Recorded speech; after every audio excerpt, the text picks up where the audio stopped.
ইতিহাস শিক্ষা কেন্দ্রে সকলকে স্বাগত। আজ আমরা উচ্চ মাধ্যমিক ইতিহাস বিষয়ের প্রথম অধ্যায়ের কিংবদন্তি টপিক সম্পর্কে আলোচনা করব। কিংবদন্তি জিনিসটার ধারণা এবং কি সেটা আমরা আগে দেখি। না, মৌখিক ইতিহাসের একটি অন্যতম উপাদান হিসাবে কিংবদন্তি কাহিনীকে বিশেষ গুরুত্ব দেওয়া হয়। পাশ্চাত্য জগতে প্রচলিত লেজেন্ড, আঞ্চলিক ঐতিহ্য, জনপ্রিয় অ্যান্টিকুইটিস, এইসব নামের যে আঙ্গিক সেগুলোকে বাংলায় বলা হয় কিংবদন্তি। অর্থাৎ অ্যাকচুয়ালি পাশ্চাত্য জগতে প্রচলিত লেজেন্ড বলে যে জিনিসটা, অর্থাৎ ইংরেজিতে, এবং আঞ্চলিক ঐতিহ্য, মানে কোনো কোনো অঞ্চলে এক একটা ঐতিহ্য রয়ে গেছে সেই সব ব্যাপার, এবং জনপ্রিয় কোনো অ্যান্টিকুইটিস কাহিনী, সেই সব আঙ্গিককে বাংলায় বলা হয় কিংবদন্তি।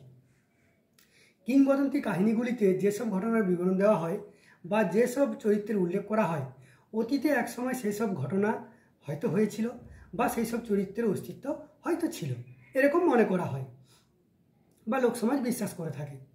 সাংস্কৃতিক নৃবিজ্ঞানীগণ মনে করেন যে অতীতকাল থেকে লোকসমাজে প্রচলিত কিংবদন্তি কাহিনীগুলিতে সামান্য পরিমাণে হলেও অতীতের বহু ঐতিহাসিক তথ্য ও সূত্র থাকে। পরিমাণ অল্প, কিন্তু অবশ্যই কোনো না কোনো ঐতিহাসিক সূত্র আমরা কিংবদন্তিগুলি থেকে পাই।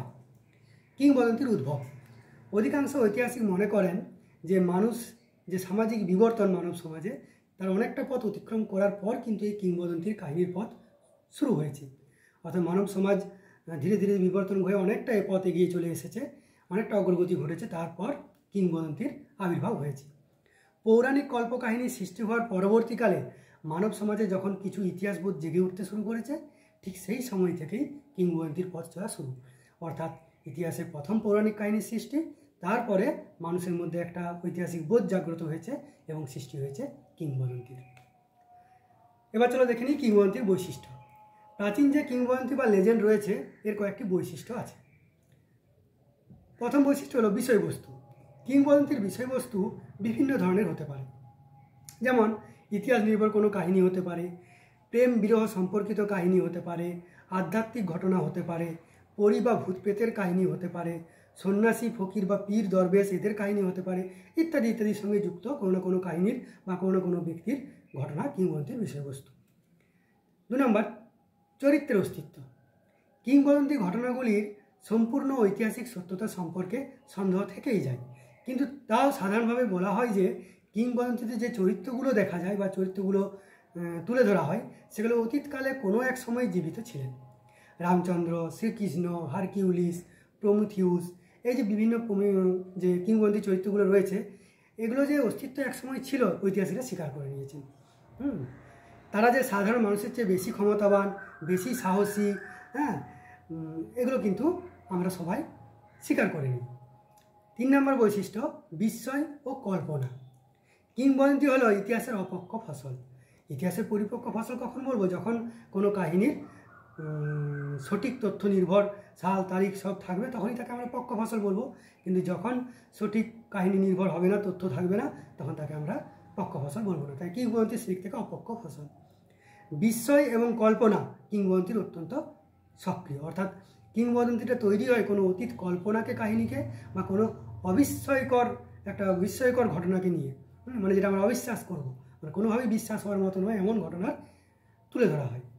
প্রাথমিক অবস্থায় কিংবদন্তিতে ঐতিহাসিক ঘটনার সূত্র নিহিত থাকলেও কিংবদন্তির ঘটনা পরবর্তীকালে পল্লবিত হতে হতে প্রকৃত যে কাহিনী বা প্রকৃত যে ঘটনা, সেটা কিন্তু মুছে যায়।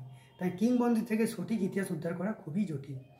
অর্থাৎ যেদিন কিংবদন্তি সৃষ্টি হয়েছিল সেদিন হয়তো সেই কিংবদন্তি ঘটনাতে প্রচুর ঐতিহাসিক তথ্য ছিল, কিন্তু সেটা আস্তে আস্তে আস্তে আস্তে যখন আকারে বড় হয়েছে বা এক প্রজন্ম থেকে আর প্রজন্ম এসে গেছে, তখন প্রকৃত ঘটনার তুলনায় সেখানে বাড়িয়ে বাড়িয়ে বলা ঘটনাগুলো বেশি হয়ে গেছে।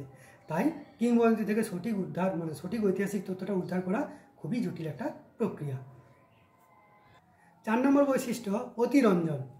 কিংবদন্তি ঘটনার বিবরণে সর্বদাই অতিরঞ্জন লক্ষ্য করা যায়, অর্থাৎ বাড়িয়ে বলা। এটা আমরা আগে একবার বললাম।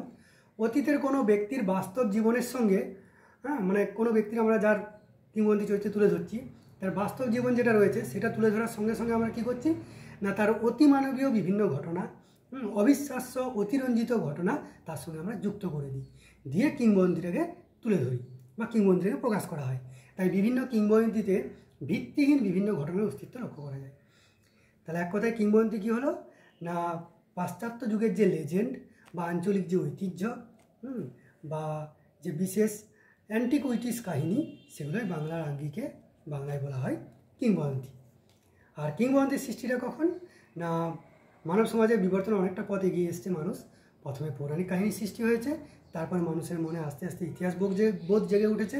ঠিক সেই সময় কিংবদন্তির কাহিনীটা উঠে এসেছে বা সৃষ্টি হয়েছে। আর কিংবদন্তির বৈশিষ্ট্যতে বলে দিলাম, সেখানে বিষয়বস্তু বলতে কোনো ইতিহাস নির্ভর কাহিনী, প্রেম নির্ভর কাহিনী, সাধু দরবেশ, এইসব কাহিনী হতে পারে। সেখানে যে চরিত্রগুলো অকল্পনীয় হলেও একবারে অস্তিত্ব কিন্তু অস্বীকার করা যায় না। যেমন রামচন্দ্র,